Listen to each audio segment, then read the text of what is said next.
KK Reaper. And I'm Lunar Reaper. And this is A Frightful Eve.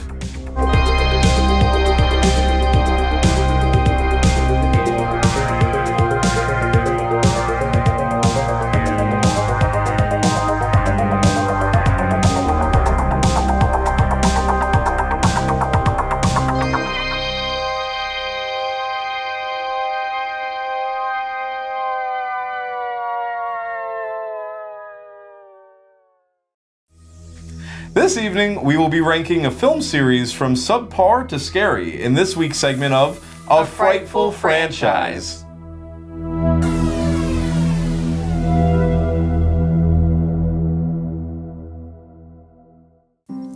Tonight, we travel into The Further to review Insidious 1 through 4 in anticipation of the recently released 5th chapter, The Red Door.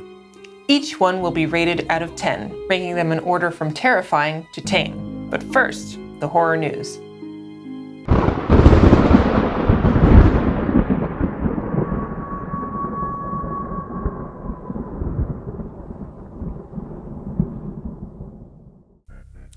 Avenged Sevenfold announced a US tour with Alexisonfire, Falling in Reverse, and Kim Dracula following their headlining show at Madison Square Garden on their Life is But a Dream tour, supporting their newest album of the same title. Their tour will begin July 18th in Camden, New Jersey, and close out in Fort Worth, Texas on October 15th. Avenged Sevenfold have certainly taken tremendous creative liberties sonically and aesthetically with the latest album. It looks like this tour and its lineup will be equally as peculiar and fascinating. Tickets on sale now. Spirit Halloween has begun showing what this Halloween season has in store for its new animatronics. With last year's Killer Clowns from Outer Space merch being a huge hit, the clown Slim will be making his debut. Secondly, Leatherface will also be joining us as well, who will, of course, not be caught dead without his chainsaw in hand. The last, but certainly not least, Crypt Keeper will be part of the Spirits lineup. This year is definitely keeping it classic. The Sawyer family invites you in for dinner as the gas station from 1974's Texas Chainsaw Massacre gets upgraded into a bed and breakfast. Roy Rose, being a huge fan of the film, alongside his wife Lisa, have renovated and opened the iconic location to the public. You can enjoy some barbecue in the cafe, and even spend the night in the cabin right behind the station for as low as $129 a night. They even host special events with some big names in the horror industry. It is for sure a must on any horror lover's bucket list.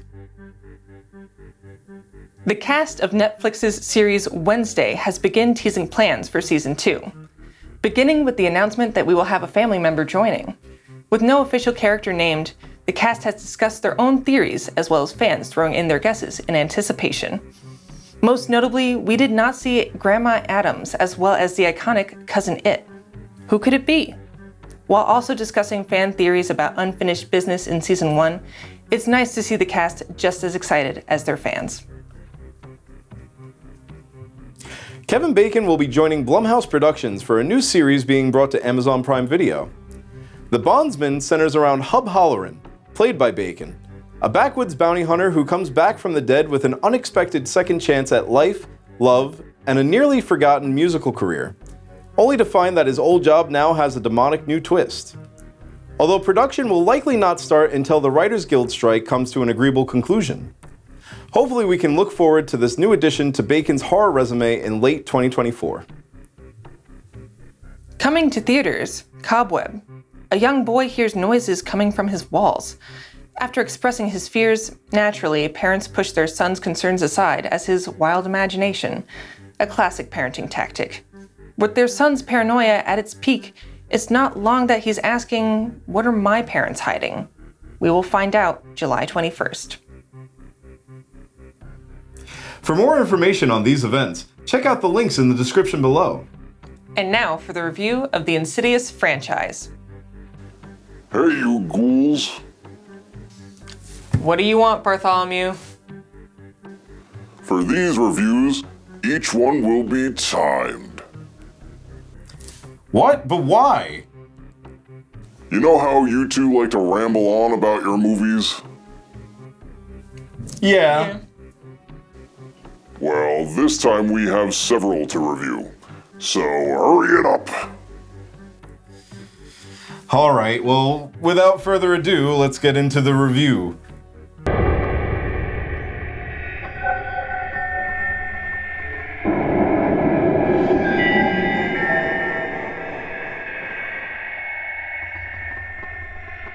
So, with the Insidious franchise, we have a main demon in each of the 4 films, and each demon sort of either represents something or has a main reason for why they are possessing the family.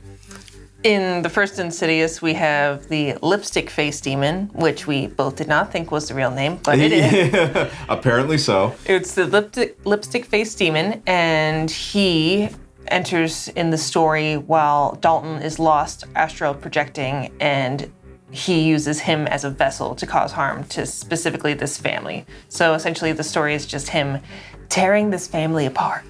Yes, and I would imagine that overall, I mean, based on the other demons in the franchise, he looks the most devilish, which makes the most sense. It's just that he's straight out to cause harm, and that is his end goal. There really is no more depth behind that particular demon, the way that some of the other ones in the franchise are. Yes. So, with that being said, pros and cons of the film. Obviously, this is the first in the franchise, so it is the start and an end point of the loop that they create in the overall storyline. Yes. Which I think once you've watched the entire franchise is much more enjoyable than Insidious just on its own merit. I agree. I think when we had our little marathon, you don't realize how much you like Insidious until you see the whole picture through. But getting back to this one, I could see where a lot of people could find it underwhelming. Yeah. And it's unfortunate too because there's a lot of elements to it that are very... It has all the makings of a great film, and then certain aspects just sort of fall flat where people getting thrown around are often dismissed with jump cuts, and it almost seems as though, because I mean it had to have had a big enough budget for what it was creating. It created a whole nother universe. Mm-hmm. The Further looks fantastic.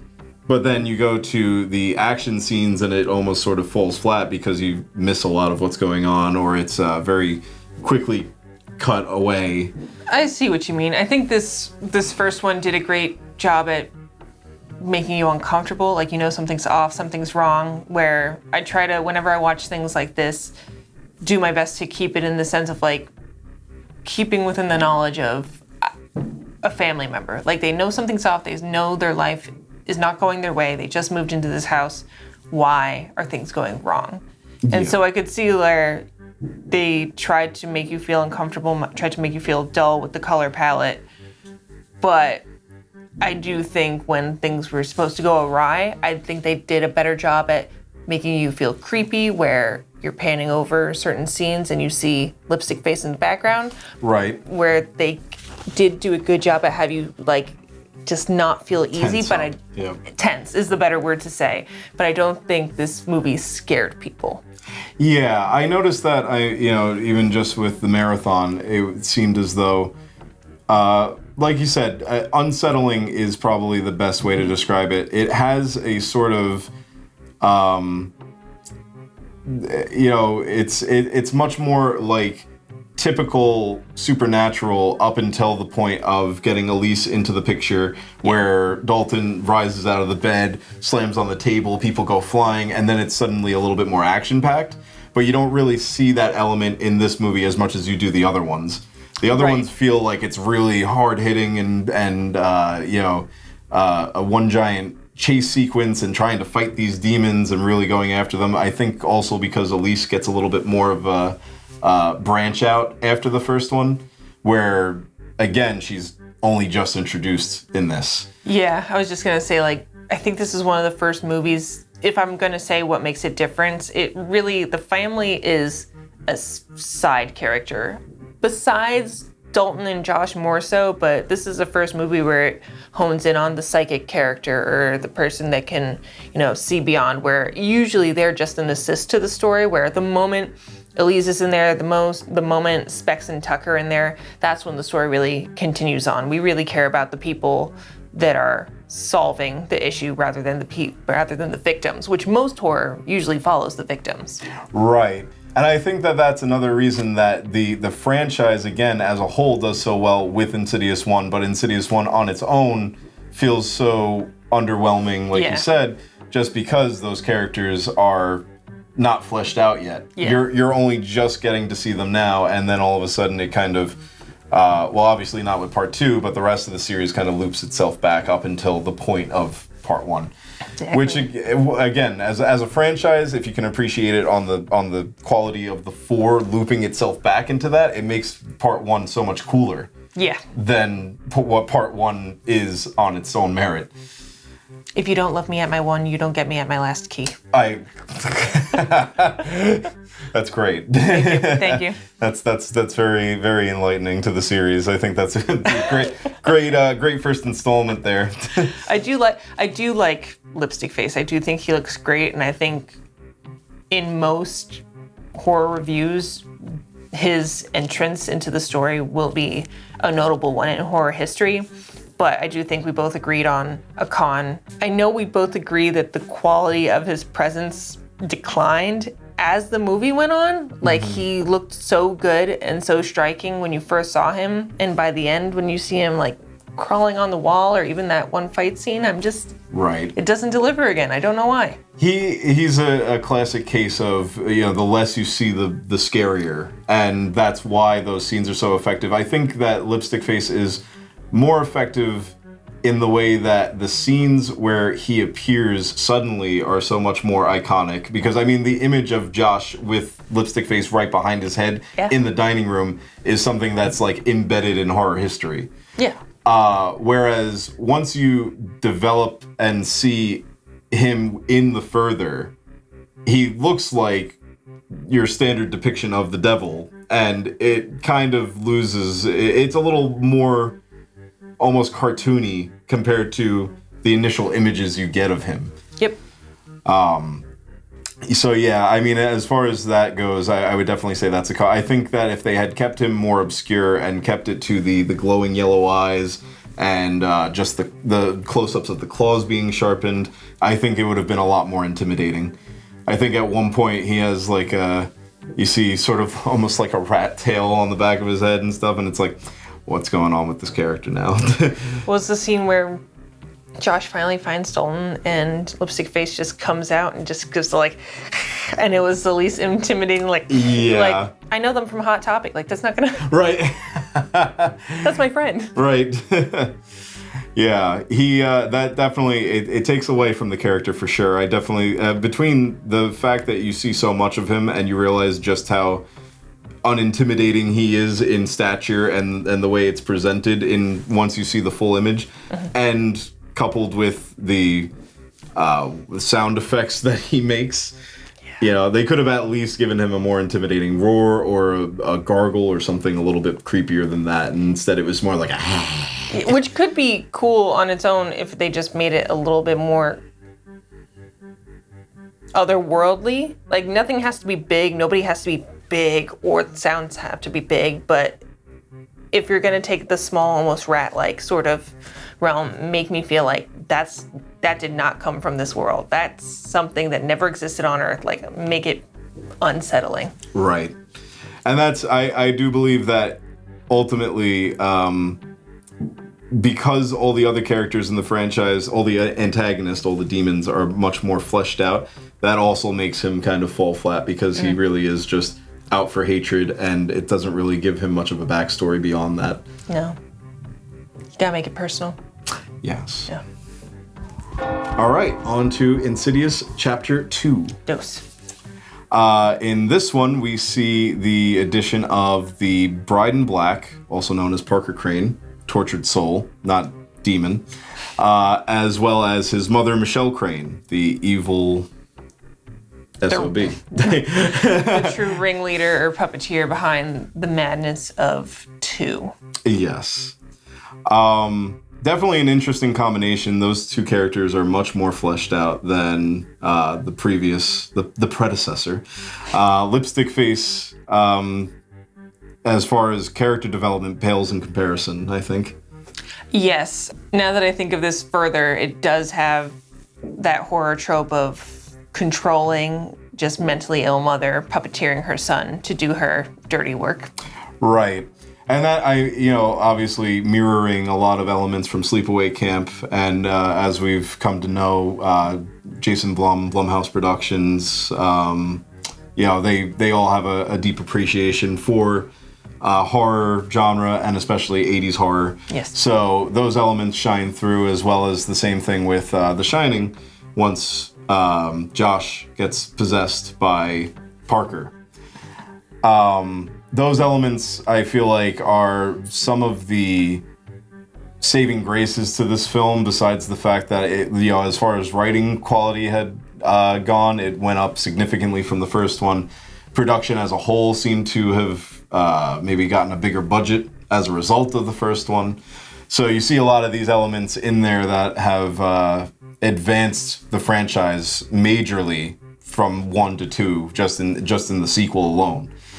I think the second one definitely made me care about the family more than the first Right. one, and I think the actor who plays Josh, the father, did a great job at just making me uncomfortable. Yes. The family knows dad isn't being dad, and they don't know why, and he's kind of wanted for murder. Yeah. So he That did was a great job. one element of that just really seemed, I know we discussed it a little bit at the time we were watching it, but I know that without significant evidence, maybe they can't detain him, but it just seems so odd to just let him roam free. I mean, the woman did die in your house by strangulation. There's no way that you could just go about your day and not at least have like a police supervision at all times or something. Something like that. And he was the only one with a lease, so it's just very Right, at odd. the time of the murder. Yeah, there's a lot of things that place that in a very suspicious way. This mom has been through a lot, and I'll give her that, but the excuses rolling in on that, now you've had a long couple months with your son being in a coma because of a demon, but if your husband's giving those red flags, you really gotta hone in on that. Right. And she does. I mean, by the end of the film, she's got that same sort of, again, that shining aspect of like Shelley Duvall just completely traumatized. Like you see it in her face by the time that Yes. Josh comes back to and, kicks Parker out of his body. She looks at him like, how could I ever trust you again? And I don't blame her. All the children run to dad, and they're like, you're back, and she's like, Are we sure about that? Are you sure about that? you sure about that? You sure about that? Yeah, I thought this made me want to care about the family more. Mm-hmm. And it made me care about the spirits more because not only is the bride in black Parker Crane, but now you have just a misunderstood soul that was dying in a hospital, taken care of by Josh's mother, castrates himself, and jumps out a window. So those are two very specific things that I hadn't seen the second one. This was my first time seeing the second one. Okay. So the moment I found out that he did that to himself, I was like, it's already, why did he do that? So it's learning that it was because of a mother just in denial that her son's her son, insisting that she no longer say a name given to him by his father. Right, Insisting that some implied poor relationship with the father. Yes. Dad split. Right. She doesn't want anything to do with them. Yeah. That's her daughter Marilyn now. Right.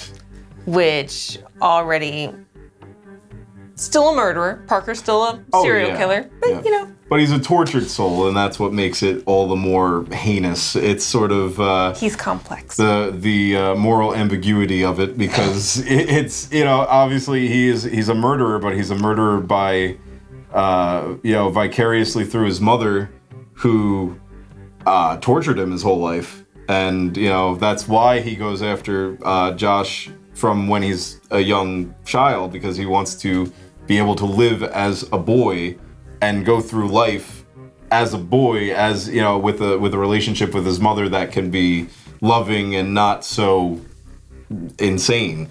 Yeah, I think when Josh looks at himself in the mirror and Parker sees his vessel deteriorating, seeing a spirit cry, just saying that it just wants to live. Like, I've never seen that humility in a possession before. It has nothing to do with this family. He's not trying to be bad. He just wants a second chance. And that's the first time that I've seen a possession be like, oh, maybe give him like a month or so. Poor guy. Yep. Had a whole back room full of bodies, but That's he just wanted to be a kid. that scene where they all walk around with the bodies propped up. Yes. I know this is just a tale as old as time, where we yell at the people in the horror movie because they're doing dumb stuff. Right. Dumb thing to do. Yes. I would not be in there with propped up dead bodies just checking out their sheets, be like, and that's a corpse? Yeah, and right. that's a corpse? Interesting. You could have looked in there and known exactly what you've seen and been like, all right, let's take this information back to the home base. Yeah, right. That is, for certain. There's a couple of cases of that where in this movie where you're just like, why are you still here? Get out of there immediately. The whole situation with Carl with the dice, it's like, once he left to get that drink of water, get out of that house. But as far as the setup with that goes, and as far as the writing and the storytelling, all great. I'm still a little bit confused as to the further and its ties to how it's not only purgatory for the lost souls and demons, but also this like time loop. Yes, because we keep going back to various parts of the first. Right. Yeah. So that one, to me, it's a little bit more explained, I guess, as you go through the series. But by part 2, it's still a little unclear, and it's kind of confusing how old Josh is with young Josh at the same time. Yeah, I know that's kind of one of those where it's up to your own mind. I know my reasoning for it was where the further is this afterlife situation that either spirits stay or go. Right. And I know I was saying before that when you get to the further, whether you get to it in 1980, 1950 or 2010, you're still arriving at the same place. And that's where, for me, it made sense seeing those past and presents constantly flipping, because they're just going to a realm where you're dead. So time doesn't exist and time doesn't matter. That's where it's like, no matter where you go in and out, if you guys have existed in the physical world, they are coming to a common ground. That's why, for me, it makes sense to see all those point in time characters coming back to each other. Right. Yeah, the expandedness of that makes a little bit more sense the way that you're picturing it. I just feel like as far as writing goes in terms of the storytelling there, it just feels like it's a little bit more, I guess, left to the imagination in that regard, because it is kind of left to you thinking about how that transpires. Less explained than not. They're telling us to make it make sense. Basically, yeah. Alrighty then. Insidious chapter 3. So this one, we got the Wheezing Demon. It was scary. One of my personal favorites Yes, of the series, which is sort of possession through depression and fear. He's more focused on bringing you into the further as almost like a pet. So it's almost like the misery loves company kind of adage to that whole situation. He's like a toxic boyfriend. Yes. He finds these weak ladies and steals them bit by bit, and then once he gets the whole, he's on to the next. Yeah. Once he pushes them over the edge. Literally. We shouldn't laugh at that, should we? It's fine. It's a movie. Relax. But that concept I thought was very interesting. It's kind of a different takeaway from the rest of the series. Adds a little bit more of a layer because it's the first demon that doesn't want to escape the further. He just wants company in the further. Yes, and it was wild to see them come bit by bit. Like, usually there's just a emotional deterioration where someone's just weaker and weaker, where there's quite literally he's creating a new version that will be trapped, that keeps getting added onto and added onto, literally. You know, I thought that was just a gory premonition when we see a shell of Quinn missing hands, feet, face. Yeah. And to see it slowly getting added on was a very literal take on him sucking the life out of her. Yeah. And that's something that the first time I think I saw this, I hadn't really put two and two together with that. And watching it back as a full franchise, now realizing that it is just a little bit more of her soul leaving each time because of the depression and, you know, losing her mother and feeling lost, you know, losing her dream school, all these things, you know, that's why it was so ready to attach itself to her. It's got nothing left to lose. Right. So that is a very interesting concept. I love that. I think it was cool the way Elise explained why this happened, and Quinn reaching out to her mom and Elise saying that when you call out one of the dead, they all hear. Mm-hmm. So it's amazing that she's another communicator that's doing her best to find this piece of her that's missing. And there truly is a race to the finish line of the physical world that you don't even imagine that all these spirits, all these demons are rushing towards. And unfortunately, the wrong call can really mess you up. Yep. And that's, it's something that plays with typical, like, demonology and ghost hunting in general, like the rules of ghost hunting, where, you know, always pulling goodbye on the Ouija board sort of stuff, where, you know, you don't want to mess with spirits that you think are good and are actually evil. Yeah. You know, and that's ultimately the only reason that she gets sucked in, is that she thinks it's her mother the whole time until things start getting really, really bad. Oh my God, that cell phone, I don't know, the cell phone scene got me, the knock on the wall. Oh yes, yeah. That's one of those where if you're not paying close enough attention, you're just watching the film and going through it and you're like, oh. Yeah. Oh no, bro. To give context, she's just knocking certain rhythms so that her neighbor can knock back. And the moment she's saying, like, you know, the kids are flirting. Right. She's saying, you know, see you later. And he's saying that he's not home. It's just the first true physical terror of her realizing that it's all about to go down. Oh, wait a second. I'm haunted. Yeah, no, it's a great setup. There's a lot of anticipation, a lot of tense scenes in this particular part of the franchise where, as you said before, parts 1 and 2 are a little bit more of that unsettling, something's wrong kind of vibe to the film. And this one was scary. This one was just straight up terror. The guy waving every time. Yeah. Yeah. That's it's definitely, this one feels the most horror out of the franchise. I don't know if that's a great way to explain it, but it's just one of those, like, you know, again, where you go home after Insidious 1 and 2 and you might flip the light on. This one has you, like, under the covers, like, oh God, what's gonna happen next, you know? Unless you're messed up like us and you sleep just fine. I have to admit that I did jump a couple times. This one I saw it. Of the 4, this was the only one that made me, like, actually jump out of my skin at certain scenes. It's a good one. The couple of shots, especially when supposedly he took the plunge, like they thought he jumped off the building, and she looks over the window and he just tries to pull her down. I was like, oh. I know. I think for me it was when she's bound to her bed and after her legs are broken from being hit by a car, when she falls on the floor and the demon's just walking around, like the footsteps are just getting around the bed, and you're just waiting for him to get to the other side of the bed because you know he's gonna mess her up anyway, and it's those long anticipated moments that freak you out. And that, I think, is also something that you have to give a lot of credit to this particular film and certain films in the horror genre, where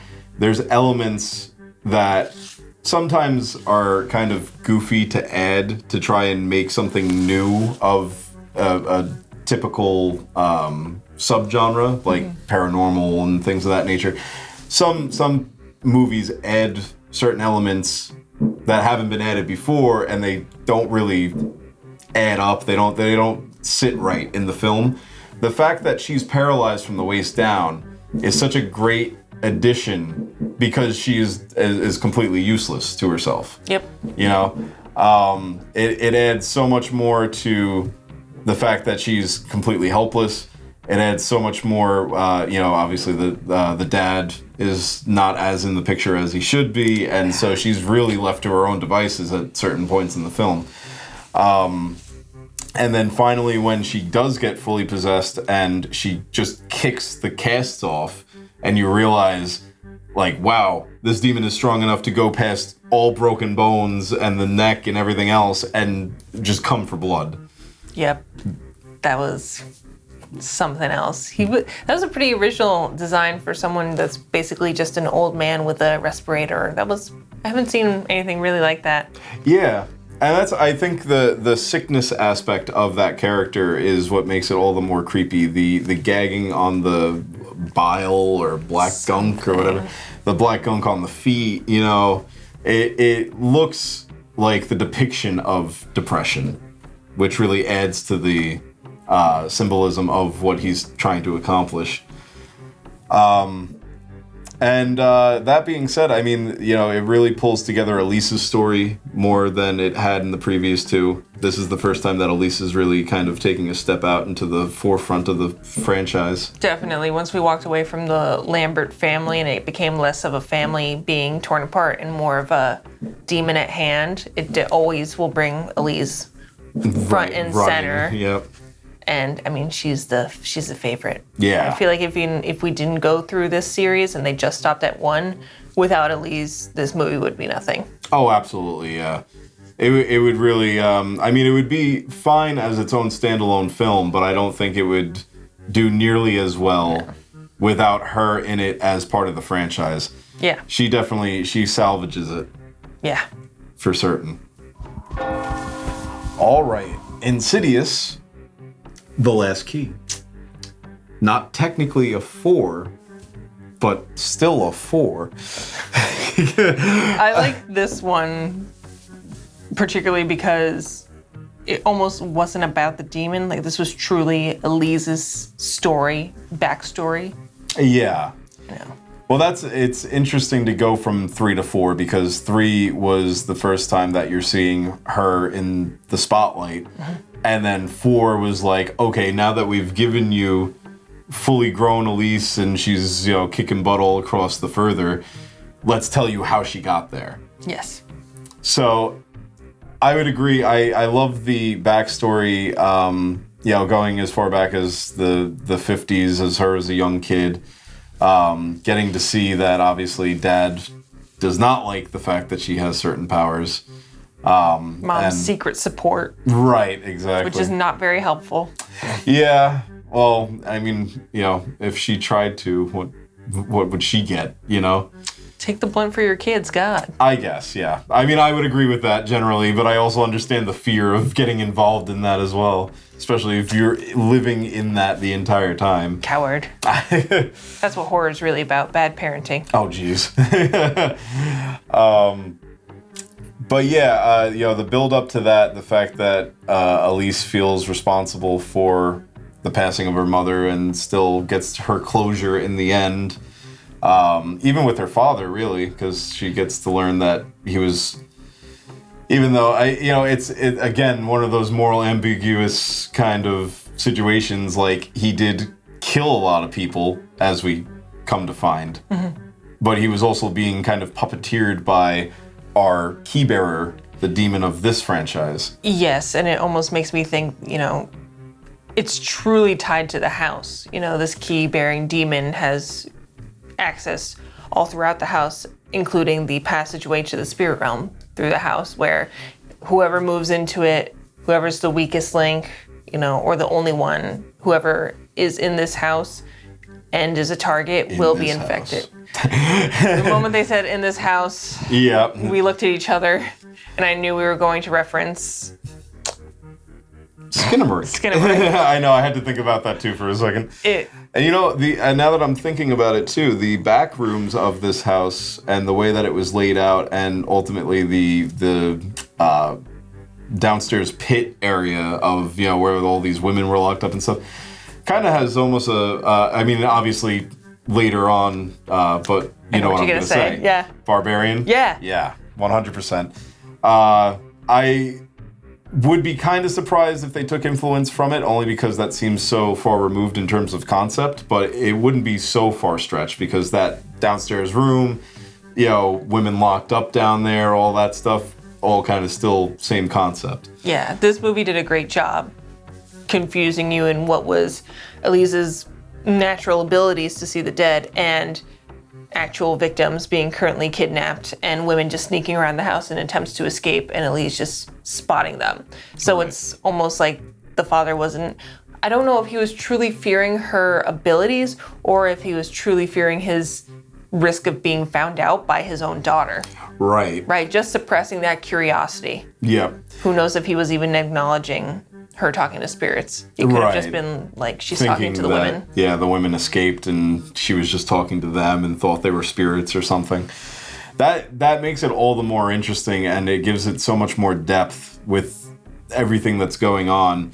And again, talking about films that are taking these risks with the concepts that they're putting forward to try and take something that is an age-old concept, you know, Paranormal Activity-esque movie, and give it a breath of new life. Yeah. You know, and this, I give this movie a lot of credit where that is something that I've never seen in all the films that I've watched. The fact that, yo, she's the one woman that's in the bathroom, you swear up and down that it's a ghost, and then you find out that it's one of the dad's victims in the basement. Yeah. It's a great mechanism for this storyline, and it really makes you think once you've realized that that's what's happening, it makes you think about everything else going forward in the film. It's especially, I think that the Ted Garza character was a great introduction to this whole storyline. The new homeowner repeating the cycle. Right. Or the deeds of the demon. Yeah. Where you start to realize just how possessive this demon is over the hatred and the rage and what it feeds on in these people. But that whole sequence when he comes downstairs because they found the woman that was just when Tucker's like, that's not a ghost, I was like, wait a second. I know. That was the first time in a long time that a movie made us go like, what? Right. What? Yeah. That was a good one. And I like that it brought in a little bit backstory of not only Elise, but like Specs and Tucker and how they became the little trio that we know and love. Yep. It definitely gave them a little bit more depth as well. For the comedic relief to actually have that much of a backstory is pretty fascinating. Yes. I didn't expect them to really dive much further than that. And you know, I can always appreciate, I don't hate comedic effect in horror. I do like it as long as it doesn't take away from the moment. And they did another good job of having that comedic effect without breaking the tension. Yes. I will say, though, in this movie out of the franchise, I feel like they're at their goofiest, which sometimes is a little like over the, they're flirting with the two nieces and stuff. Yes, that seems a little too far reached. Like, that definitely seems goofier. Anyone, even, as desperate as anyone could be, I feel like at the task at hand, everyone would not want to be flirting. Right, exactly. Yep. It just speaks to their obliviousness of the situation too. But yeah, I think it's a little over the top in this one compared to the others. But yeah, I mean, outside of that, I felt as though the storyline, when you go from 3 to 4, the beginning is a little bit more of a slow burn. I know that you don't necessarily agree verbatim with that. Yeah, I think if it's more, this movie was more of an explanation rather than a story. Right. That's why. Yeah. Which, I mean, yeah, if it lends itself to that makes a lot of sense. It works well. And I mean, as a storytelling, part of the franchise, it still does really well. It's got a lot of good scares in it. That suitcase. Yeah, the suitcase scene, and just even that in general, thinking about the fact that he kept, like, shrines in that package, and you realize that suddenly it's not just one, it's like several. Dad. Yeah. Stuff like that is the stuff that sort of makes your skin crawl. Yeah. But, besides that, I think that the only other sort of strife I have with it is we got such a great demon with face mask guy in part 3. And then the key bearer in this was so-so. Yeah, I didn't hate him the same way I didn't hate Lipstick Face when it was in the shadows, but once you get a full head-on look to him, it is a bit Spirit Halloween-y. Yeah, no, absolutely. I do his effects are great as far as like the key going into the neck and turning off their voice box and turning off their heart. Like things like that, just even the insertion into the neck freaks me out. I can't watch that. And we've all had those nightmares where you're putting all your energy into screaming out and nothing comes out, yeah. And that coupled with the fact of being in the further and you have, I think, particularly in this one, it feels almost as though even when they do get their voices back, it still has that like echo chamber effect. It does feel like a dream state, and it makes it all the more terrifying, especially when she's locked up and they're in the sequence in the jail cell. It's very, we've all had that nightmare. Yes. So that's very relatable horror experience. Hopefully, the 5th will follow through on this pretty good. Knock our socks off. Yes, this is the first time in a long time a horror series has improved with Luna. More or less each one. Yeah. No, absolutely. KK and Luna Reaper. What, Bartholomew? What is the final verdict?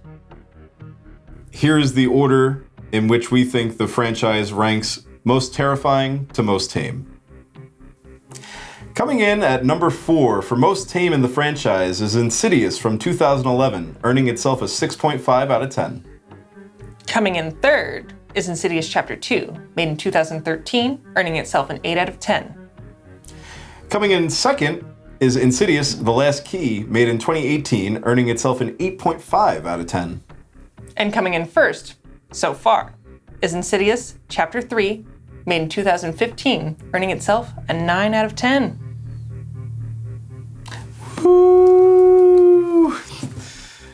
Insidious is an original and innovative franchise in its creation of the connecting universe that is The Further.